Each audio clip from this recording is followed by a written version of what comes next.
फूल इंसानी जज्बात की बेहतरीन तर्जमानी करते हैं। ग्लैडियोलस डिमांड के एतबार से गुलाब के बाद पाकिस्तान में सबसे ज्यादा काश किए जाने वाला फूल है। इस फूल का ताल्लुक आयरिस फैमिली से है और इसका बोटेनिकल नाम ग्लैडियोलस है। हमारे इलाके में अगर कोई 5 एकड़ किसी के पास ज़मीन है ना तो वो बड़ा ज़मींदार समझा जाता है। तो लोग फिर फूल लगाते हैं। अब उनमें कुछ लोग जो हैं वो ग्लैडियोलस लगाते हैं, कुछ लोगों ने गुलाब की फार्मिंग की हुई है, कुछ ने गेंदा काश्त किया हुआ है। ऐसे मुख्तलिफ मतलब कि उन्होंने इकसाम के फूल काश्त किए हुए हैं। हॉलैंड से हम बीज लेके आए और उसको काश्त किया और अल्हम्दुलिल्लाह इतनी अच्छी फसल हुई कि वो हॉलैंड से जो गोरे हैं वो भी देखने आते थे 1 एकड़ को, और वो हमारा एक्सपोर्ट जोन करार दे दिया उन्होंने उस एकड़ की वजह से।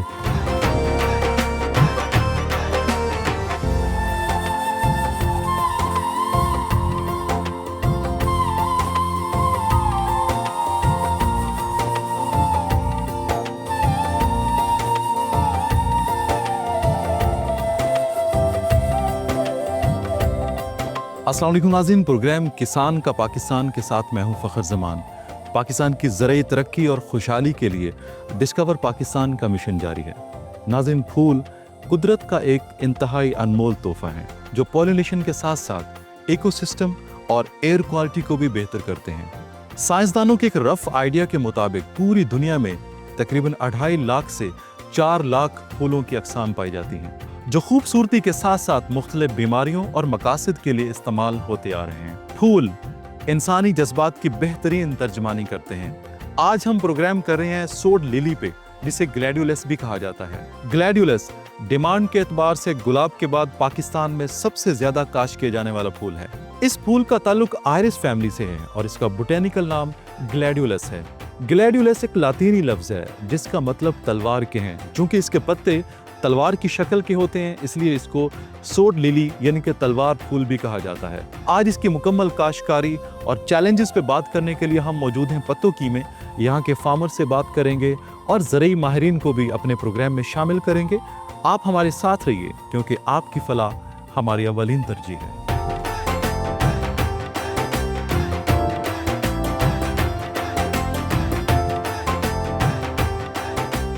जी, अभी हम आ चुके हैं सोड लिली यानी कि ग्लैडियोलस के फार्म में और मुझे ज्वाइन किया है बाबर रशीद साहब ने जो कि ग्लैडियोलस के फार्मर हैं। उनसे बात करते हैं। बाबर भाई, थैंक यू सो मच किसान का पाकिस्तान ज्वाइन करने के लिए। आपने ग्लैडियोलस की फार्मिंग कब से स्टार्ट की और रिवायती फसलों के मुकाबले में आपने इस फसल को कैसा पाया? मैं सर पिछले 12 साल से इसकी फार्मिंग कर रहा हूँ और इससे पहले करते थे क्योंकि अभी मेरी 30 साल एज हो चुकी है। ठीक है। जैसे स्टडी पूरी की उसके बाद हम इस फील्ड में आ गए, लेकिन ये चीज़ देखा कि जो रवायती फसलें हैं उसमें मेहनत बहुत ज़्यादा है। हमारे इलाके पत्तोकी में सब्जियों की बड़ी काश्त होती है, लेकिन उसको स्प्रे, उसको खाद और फिर मंडी उसकी मार्केटिंग जब करते हैं उसमें फिर बड़े मसले मसाइल आते हैं। ठीक है। लेकिन ये जो चीज़ है, ये जब इसको हमने देखा कि एक शॉर्ट टर्म भी है, सब्ज़ी अब जो है वो 3 माह से लेकर तकरीबन साल या 8 माह तक जाती है। ठीक है। और ये जो चीज़ है ये सिर्फ 3 माह की है। ओके। और 3 माह के अंदर इसमें रिस्क तो है, लेकिन इसमें फिर प्रॉफिट का जो मार्जिन है वो भी उतना ज़्यादा बढ़ जाता है। इसलिए फिर हम जो है इस फील्ड में आ गए, हमने इस पे जो काम करना शुरू कर दिया। बेहतरीन। अच्छा, इसके लिए आइडियल मौसम कौन सा होता है जब आप इसकी काश्त करते हैं ग्लैडियोलस? वैसे जो पंजाब के वेदर में इसको जो काश्त करते हैं ना, ये जुलाई एंड से इसकी काश्त शुरू हो जाती है। ठीक है। और अक्टूबर के आखिर तक इसकी जो काश्त है वो चलती है। ठीक है। जबकि जो ठंडे इलाका जाते हैं वहाँ पे ये गर्मी में भी इसकी जो काश्त है वो हो रही होती है। ठीक है जी। अच्छा, अब मुझे इसके बीज के हवाले से बताइए। इसका जो आप बल्ब लगाते हैं उसका क्या साइज़ होता है और उसका मार्केट में उसका रेट क्या है और 1 एकड़ के लिए कितना बीज चाहिए होता है आपको? इसमें सर ऐसा है कि 3 तरह के इसके जो बीज है वो लगते हैं। एक बिल्कुल बेबी सीड होता है जिससे स्टिक नहीं आती, सिर्फ आगे सीड ही तैयार हो सकता है। ओके। उसके बाद फिर गोली सीड आ जाता है, वो बेर के साइज़ के बराबर का होता है। ठीक है। वो स्टिक देता है। वो तकरीबन 1 एकड़ में कोई 1 लाख के आसपास जो है वो सीड लग जाता है। ठीक है। और उसका जो रेट है वो तकरीबन 4 से 6 रुपये तक चलता है। ओके। ठीक है। उसके बाद फिर आ जाता है बल्ब बड़े वाला, इसका साइज़ बड़ा होता है और ये 1 एकड़ में तकरीबन 70,000 लगता है। ठीक है जी।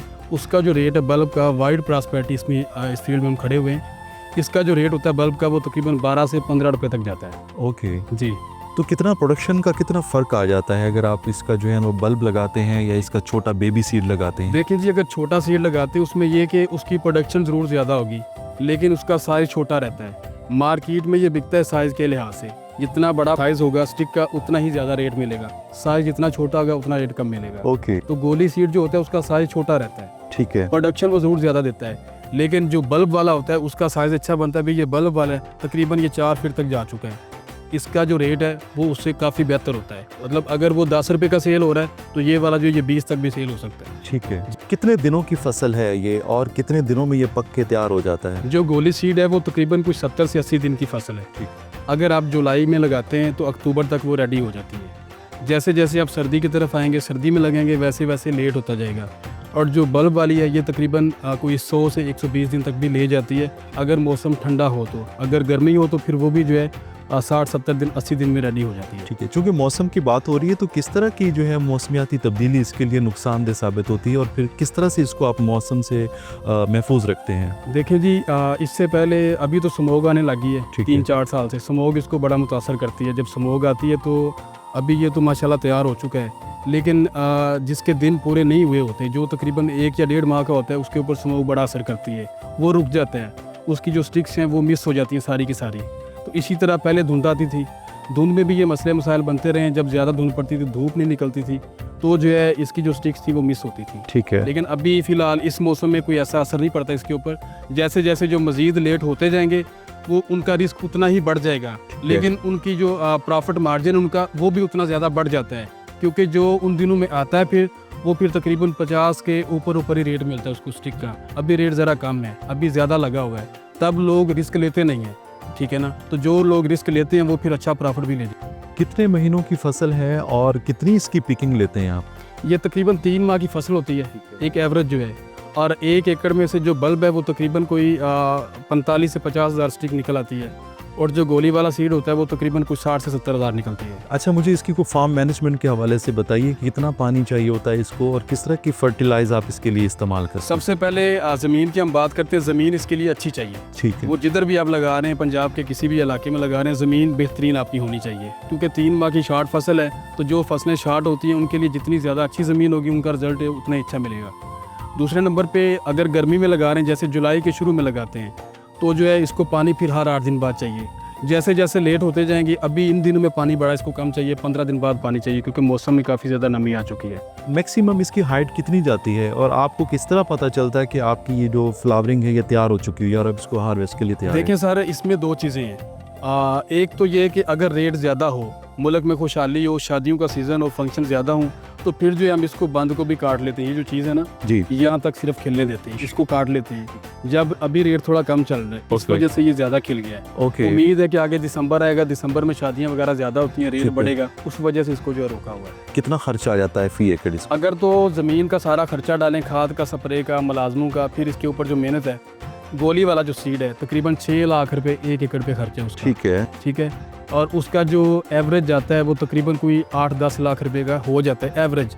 अगर ज़्यादा अच्छा रेट मिलता है तो वो 20 लाख रुपए तक भी जा सकता है। ओके। इसी तरह जो अगर आप बड़े वाला बल्ब लेते हैं तो वो जो है तकरीबन 8 से 9 लाख रुपए 1 एकड़ के ऊपर उसका खर्चा है। बेहतरीन। और वो जो है वो तकरीबन कोई 15 प्लस चला जाता है। ठीक है। अगर एवरेज की बात करें तो एवरेज 12-13 लाख, लेकिन अगर ज़्यादा से ज़्यादा रेट मिले तो 15 से ऊपर वो 30 तक भी जा सकता है, अगर रेट मार्केट में अच्छा हो तो। और अगर रेट अच्छा नहीं हुआ तो हो सकता है वो आपके सीड के पैसे भी पूरे ना हो। पत्तोकी की लैंड के हवाले से बताइए। यहाँ पे माशाल्लाह दूर दूर तक हमें फ्लावरिंग नज़र आ रही है। जो पत्तोकी की लैंड है वो फ्लावरिंग के लिए, फ्लावर फार्मिंग के लिए सबसे बेहतरीन कंसिडर की जाती है। उसके हवाले से बताइए। देखें जी, यहाँ पे कंसेप्ट ही ज़मींदार का ये कि हमने थोड़े टाइम में, क्योंकि ज़मीनें यहाँ पे बड़ी कम है, ठीक है। आबादी ज़्यादा पत्तोकी में लेकिन ज़मीनें कम हैं, तो जिनके पास हैं वो 1 एकड़ या 2 एकड़ या 4 एकड़, हमारे इलाके में अगर कोई 5 एकड़ किसी के पास ज़मीन है ना तो वो बड़ा ज़मींदार समझा जाता है। ठीक है। तो लोग फिर फूल लगाते हैं। ओके। फूल मंडी यहाँ पे पास है, पूरे पाकिस्तान में यहाँ से फिर फूल जाते हैं, सप्लाई होते हैं। तो फूल लगा के ये कि फिर डेली बेसिस पे उनको जो है थोड़े बहुत पैसे आना शुरू हो जाते हैं। अब उनमें कुछ लोग जो हैं वो ग्लैडियोलस लगाते हैं, कुछ लोगों ने गुलाब की फार्मिंग की हुई है, कुछ ने गेंदा काश्त किया हुआ है, ऐसे मुख्तलिफ मतलब कि उन्होंने इकसाम के फूल काश्त किए हुए हैं। अच्छा, मुझे कुछ चैलेंजेस बताइए कि डेफिनेटली ये एक बड़ी प्रॉफिटेबल कैश क्रॉप है, इसमें सबसे बुनियादी चैलेंजेस क्या हैं जिससे हमारे जो फार्मर्स हैं उनको आगाह रहना चाहिए? सर देखिए, अगर पत्तोकी की बात की जाए तो पत्तोकी में तो लोग एक्सपर्ट हो चुके हैं, ठीक। उनको सारा पता है कब लगाना है, कैसे इसको बेचना है। अगर कोई पत्तोकी से बाहर के लोग लगाते तो उनको फिर मसले मसाइल आते हैं, कुछ ख्वाब लोग बड़े दिखा देते हैं सीड बेचने वाले, तो वो ज़िम्मेदार जो वो बेचारा फंस जाता है। ठीक है ना। तो हम यही कहेंगे कि जो बंदा पत्तों के से हट के लगाना चाह रहा है उसको ये पता होना चाहिए कि कब हमने क्या करना है। ठीक है। ये 3 माह की फसल है और काफ़ी महंगे इसके सीड हैं और बड़ी ये सेंसिटिव है। जब Okay. इसको पानी लगाते हैं, अगर ज़मींदार सिर्फ एक पानी की गलती कर बैठे ना तो उसकी सारी फसल ख़राब हो सकती है, ज़ाया हो सकती है। तो इसी तरह जब तैयार हो, मार्केट में आ रहा हो, ज़मींदार को पता ना इसकी कैसे पैकिंग करनी है, कैसे इसको पत्तों की हमने डिलीवर करना है, तो रास्ते में भी फसल ख़राब हो सकती है। ठीक है। इसलिए जो मतलब कि लगाना चाहते हैं या जिन्होंने लगाया हुआ है उनको तो पता है, जो लगाना चाहते हैं वो कोशिश करें कि किसी एक्सपर्ट से मशवरा लें, उसकी निगरानी में अपना सारा काम करें ताकि कोई मसला मसाइल ना हो। ठीक है। इसकी सबसे फेमस वैरायटी कौन सी है, और अभी आपने जो वैरायटी लगाई हुई है उसके हवाले से बताइए, और इसके अलावा कौन कौन सी वैरायटी होती है ग्लैडुलस? ये जी पाकिस्तानी वैरायटी तो इसको हम नहीं कह सकते क्योंकि पहली बार सीड वाइट से आया था, लेकिन अभी पाकिस्तान में सबसे ज़्यादा चलने वाली ये वैरायटी है white prosperity. Okay. White prosperity सबसे ये फेमस वैरायटी है।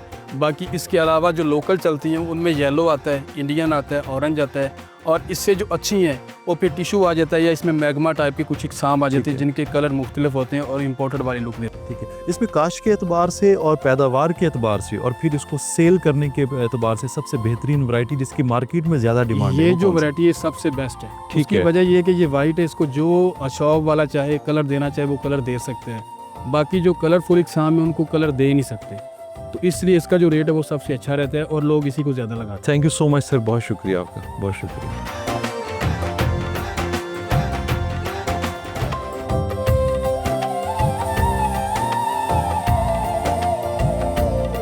इस वक्त मुझे ज्वाइन किया है रजीउल करीम चीमा साहब ने, जो कि ग्लैडियोलस फ्लावर की फार्मिंग में एक पायनियर की हैसियत रखती हैं, जिन्होंने पहली बार पत्तों की के अलावा दूसरे शहरों में भी इसकी फार्मिंग को इंट्रोड्यूस करवाया, जो कि सन 2000 से ग्लैडियोलस की फार्मिंग में है। उनसे बात करते हैं। Sir thank you so much किसान का पाकिस्तान ज्वाइन करने के लिए। और हम चूँकि ग्लैडियोलस पे प्रोग्राम कर रहे हैं और आप पायनियर की हैसियत रखते हैं पंजाब में, जिन्होंने पहली बार इसकी फार्मिंग पे काम शुरू किया, तो क्या वजह थी इसके इंतखाब करने की? फ़खर साहब अल्हम्दुलिल्लाह अल्लाह ने इसमें कामयाबी भी बहुत दी है। असल वजह ये थी कि कन्वेंशनल फसलात में जो है ना बचत बहुत कम थी ज़मींदार के लिए। तो मेरे ताया जान से उनको बहुत शौक़ था, वो मुख्तलिफ़ तजर्बात करते रहते थे। 1 एकड़ से उन्होंने स्टार्ट करवाया सन 2000 में। हॉलैंड से हम बीज लेके आए और उसको काश्त किया, और अल्हम्दुलिल्लाह इतनी अच्छी फसल हुई कि वो हॉलैंड से जो गोरे हैं वो भी देखने आते थे। अच्छा। 1 एकड़ को, और वो हमारा एक्सपोर्ट जोन करार दे दिया उन्होंने उस एकड़ की वजह से। ओके। इतना अच्छा ग्लाइड वहाँ पे हुआ, क्योंकि वो पहली दफ़ा पत्तों से मैं बाहर लेके गया उसको। पहली दफ़ा हमने पत्तों से बाहर लगाया, तो वो ज़मीन ने भी बहुत अच्छा उसको रिस्पॉन्ड किया और बहुत ही बम्पर क्रॉप हुई उससे। ज़बरदस्त। तो फिर हम पत्तों के बाहर का मुख्तलिफ शहरों में ठीक है काश्त करते रहे हैं, जिसमें चीचा वतनी है, आरिफ वाला है और खानेवाल का कुछ एरिया है। ठीक है। मुख्तलिफ इलाकों में इसको तजर्बा किया और बेहतरीन पैदावार होती रही है वहाँ। ओके। अच्छा मुझे बताएं कि हमारे जो पंजाब का पूरा इलाका है कि वो ग्लैड की काश्त के लिए बेहतरीन है, मौजू है, या कुछ ऐसे इलाके हैं जहाँ पे कुछ इश्यूज़ आ रहे हैं इसकी काश्त में? पंजाब में जो दरियाई इलाके हैं जहाँ पे पानी की सतह ऊपर है, वहाँ पे ये कामयाब नहीं है, क्योंकि ज़्यादा नमी जहाँ पे आएगी फिर इसको प्रॉब्लम आती है, इसमें बीमारियाँ बहुत आ जाती हैं। ठीक है। जितनी खुश्की होगी उसमें अच्छा रिस्पॉन्ड करता है। तो उसके अलावा जो दरियाई इलाके हैं जिनमें पानी की सतह ऊंची है, उनके अलावा कहीं भी आप काश्त कर सकते हैं। ठीक है। अच्छा पाकिस्तान के पंजाब के अलावा कौन कौन से इलाकों में इसकी जो काश्त है वो कामयाब है? पंजाब के अलावा ये पहाड़ी इलाके में बहुत कामयाबी से चल रहा है। गर्मी का सीज़न जब गर्मी बहुत ज़्यादा होती है, पंजाब में ये नहीं पॉसिबल नहीं है इसको ग्रो करना, तो वो पहाड़ी इलाके वाले मानसहरा है और आज़ाद कश्मीर है, और इसके अलावा गिलगित बल्तिस्तान, वहाँ पे काफ़ी इसकी पैदावार होती है, जिसकी वजह से ये फिर सारा साल मार्केट में अवेलेबल रहता है। ओके। अच्छा इसके लिए टेम्परेचर मैक्सिमम या मिनिमम कितना चाहिए होता है, और पानी की कितनी रिक्वायरमेंट इसके लिए ज़रूरी है? टेम्परेचर का इसका ये कि अगर दोनों तरह से ये कामयाब है, अगर इसको गर्मी में थोड़ा लगाते हैं ना तो ये 80 से 90 दिन में तैयार हो जाता है। ठीक है। अगर इसको हम सर्दी में लेके जाते हैं तो वो तकरीबन वो 4 माह 4.5 माह तक ले जाते हैं उसको। तो इसमें फिर हमारी ये क्योंकि ज़्यादा लगाना होता है तो हम इसको अगस्त से लगाना शुरू करते हैं और दिसंबर तक सोइंग जारी रहती है। ओके। जो अगस्त वाला है वो दिसंबर में हमारी स्टिक शुरू हो जाती है और फिर अप्रैल तक वो स्टिक चलती है, उसमें सारे रेट्स कवर हो जाते हैं। ठीक है। और पानी कितना चाहिए होता है इसको, और इसको 1 महीने में कितनी बार पानी देना पड़ता है? पानी इसको अगर तो नमी ज़्यादा हो तो इसको ज़्यादा पानी नहीं ज़रूरत होती, अगर नमी नहीं है तो फिर वो फसल खुद ही बता देती है। बहरहाल दूसरी फसलों की निस्बत कम ही पानी लेती है। ठीक है, ठीक है। अच्छा सर, मुझे अब बताइए कि इसको किस तरह की खादें देनी पड़ती हैं और कब कब इसको खादें दी जाती हैं? हाँ, खाद के वाले से कि जितनी इसको खाद डालें ये इसको बर्दाश्त कर लेते हैं। ठीक है। शुरू में सोइंग के वक्त DAP डालें, 2 बोरियाँ डालें, और उसके बाद यूरिया इसको कम डालते हैं, क्योंकि यूरिया से जो इसमें ब्लाइट का जो है ना आंसर वो ज़्यादा प्रोवोक हो जाता है और बीमारी का ज़्यादा हमला होता है। ठीक है। तो उसकी निस्बत जो हंगवारा खाद है वो डाल लेते हैं, वो आहिस्ता आहिस्ता चलता है उसमें। फिर इसमें ये पोटाश जितने भी आप डालें, पोटाश से इसकी कलर इसका और इसकी जो है ना सेहत वो बहुत ज़्यादा अच्छी रहती है। ठीक है। DAP और पोटाश ये मेन है, जितनी भी आप डालें, और दोबारा जितना आप डालते रहेंगे खाद उतनी ही अच्छी पैदावार देते हैं। इस तरह की बीमारियां हैं जिससे इस फसल को ख़तरा होता है, फिर उसका किस तरह से आप जो है ना वो इलाज कैसे करते हैं? जी, इसमें सबसे जो बड़ी बीमारी है ना वो इसकी ब्लाइट की है। ठीक है। फंगस को ये बहुत रिस्पॉन्ड करता है, बाकी सब फसलों की निस्बत इसमें फंगस बहुत ज़्यादा आती है। इसीलिए जहाँ पे धुंध ज़्यादा हो जिस इलाके में, वहाँ कामयाब नहीं है। ठीक है, अगर बारिशें ज़्यादा हो रही हैं वहाँ भी मसला बनता है, और जब फ्रॉस्ट होती है, कोहरा पड़ता है, उसमें भी इफ़ेक्ट, उसमें एज सच छोटा पौधा इफ़ेक्ट नहीं होता। ठीक है। उसमें इसकी जो स्टिक है, फूल है, ये इफ़ेक्ट होते हैं। अगर ये फूल पे आया हुआ तो फूल फ्रीज हो जाता है। ठीक है। बाकी बीमारी इसकी जो है ना फंगस वाली, उसके लिए कि आपको प्रिकॉशन स्प्रे करनी चाहिए। ठीक है, ये ना देखें कि बीमारी आएगी तो करेंगे, अगर आ गई तो वो तो घंटों में भी ख़त्म कर देती है। तो उसको आप हफ्तावार एक स्प्रे करते रहें प्रिकॉशन, तो फिर अलहमदुलिल्लाह सही रहती है। बेहतरीन। और अगर बारिश ज़्यादा है या धुंध ज़्यादा है तो फिर आप 2-3 दिन बाद इसको रिपीट करें। कर सकते हैं। इसकी मार्केट के हवाले से बताइए कि कितनी बड़ी मार्केट है ये, और कितनी इसकी हमारी खपत है। हमारे किसान इसको उगा तो लेते हैं, तो क्या उनके लिए आगे कोई बेचने में कोई चैलेंजेस तो नहीं उनको फेस करने पड़ते? उसके हवाले से बताइए। जी, शुरू में जब मैंने काश्त शुरू की थी उस वक्त तो होता ही थोड़ा था, मार्केट भी कम थी, इसका ट्रेंड भी कम था, रेट भी कदरे आजकल की निस्बत बहुत कम था। लेकिन उसके बाद जैसे जैसे अवेयरनेस आई किसानों में, उन्होंने कुछ लगाना शुरू कर दिया, मार्केट भी डेवलप हुई, वो मिठाई की जगह फूल देना शुरू हो गए लोग। ठीक है, तो फिर शादी हाल में भी काफ़ी इस्तेमाल होता था इसका, तो इसकी अच्छी इनकम आना शुरू हो गई। और बल्कि 2-3 साल तो ऐसे थे कि इतनी इनकम थी कि आप 25 एकड़ की इनकम एक तरफ रखें और 1 एकड़ की इनकम एक तरफ रखें। ओके। बाकी आपका 24 एकड़ का पानी भी बच गया, खाद भी बच गई, तो उतने ये इनकम इसकी 1 एकड़ की आ जाती थी। अच्छा, इसके मुझे कुछ पोस्ट हार्वेस्ट लॉसेस के बारे में बताइए कि कौन से चैलेंजेस हैं इसको हार्वेस्ट करने के बाद, और हार्वेस्ट के बाद कितना टाइम निकाल जाते हैं ये फ्लावर्स? असल में हार्वेस्टिंग हम करते हैं बिल्कुल अभी जब 2-3 जो कलियाँ नीचे से वो रंग दिखाना शुरू कर देती है, उसको हार्वेस्ट करके मंडी भेजते हैं। मंडी में वो बिकती है, जो व्यापारी लेके जाता है, 2 दिन लग जाते हैं उसको सेल करने में। दुकानों में जाता है, दुकानों में 2-4 फूल खिलते हैं, फिर वो अपना घरों में जाता है या जहाँ भी शादी हाल में जाना है। तो ये अगर आपके 18-19 फूल हैं तो 19वां फूल भी खिल जाता है। इसका कैपिलरी एक्शन इतना तेज़ है, अगर इसमें आप पानी डालते हैं रात को तो सुबह वो सारा पानी इसमें पी लेना है। ठीक है, और साथ साथ डेवलप करता जाएगा। जो फूल नीचे से ख़त्म हो रहा है उसको काट दें और ऊपर तक फूल चला जाएगा। तो ये सर्दियों में तकरीबन 12 से 15 दिन भी निकाल जाता है घर में। अब मुझे इसके बीज के हवाले से बताइए, क्या अभी भी इसका बीज हम इंपोर्ट कर रहे हैं या पाकिस्तान में ही तैयार हो रहा है? पहले साल तो हमने इंपोर्ट किया था हॉलैंड से सीड ने, तो उसका सीड का ये कि वो फूल भी देता है, उसके अलावा वो नीचे अपना सीड भी डेवलप करता है। पहले वाला सीड जो है वो ख़त्म हो जाता है, दूसरा आलू की तरह दूसरा नया सीड बन जाता है, और उसके साथ सीडलिंग्स होते हैं। सीडलिंग्स भी तकरीबन 20-25 तक भी वैरायटी की निस्बत से चले जाते हैं, क्योंकि 5 साल से शुरू होकर 20-25 तक जाते हैं। उसका ये फ़ायदा होता है कि वो अगले साल उसको हम ज़रा क्लोज उसको लगा देते हैं, तो वो एक तो अपना सीड साइज़ डेवलप कर लेता है। उसमें कुछ 10-15% स्टिक्स भी निकल आते हैं, थोड़ा छोटा साइज़ होता है, लेकिन आपका उससे अगले साल तीसरे साल के लिए पूरा सीड आपके लिए तैयार है। 1 एकड़ से आप 5-7 एकड़ तक उसको मज़ीद बढ़ा सकते हैं। तो इसमें अब क्योंकि डॉलर महंगा हो गया है, इंपोर्टेड सीड जो है ना उसकी कीमत पहुँच से बाहर हो गई है। तो अभी हमारा लोकल चल रहा है, और ये आप देख रहे हैं बड़ा खूबसूरत चल रहा है। ये इंपोर्टेड भी ऐसे ही बिहेव करता है, और लोकल भी अच्छा सीड बनाओ जिसमें फंगस वगैरह ना हो तो उसमें बेहतरीन करता है। फंगस ना, अगर फंगस को बचाना है तो फिर इसको ज़मीन इसकी चेंज करनी पड़ती है। ठीक है। जब यहाँ लग गया है तो इसकी बारी अब 4 साल बाद आएगी। अगर किसी को सीड चाहिए हो तो कहाँ से मिलेगा? सीड की पत्तों की में काफ़ी मार्केट है। ठीक है। अब जैसे ये लगे हुए हैं, प्लाट लगे हुए हैं, इसमें से मतलब आधा आगे शिफ्ट हो जाएगा, आधा सेल हो जाता है, इसी तरह चल रहा है। पहाड़ी इलाके वाले जो हैं जो गर्मियों में जाते हैं वो बहुत सारा सीड लेके जाते हैं। ठीक है। पाकिस्तान में जो सबसे कामयाब वैरायटी है प्रोडक्शन के एतबार से भी और सेल के एतबार से भी, वो कौन सी है?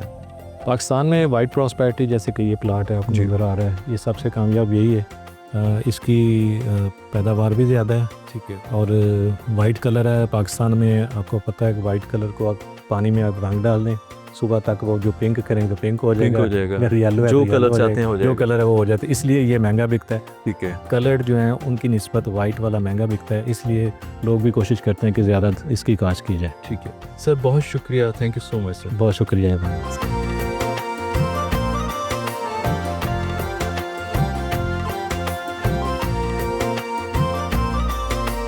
नाज़रीन, ये था आज का किसान का पाकिस्तान, जिसमें ग्लैडियोलस के मुकम्मल फार्मिंग के हवाले से आपको आगाही दी गई।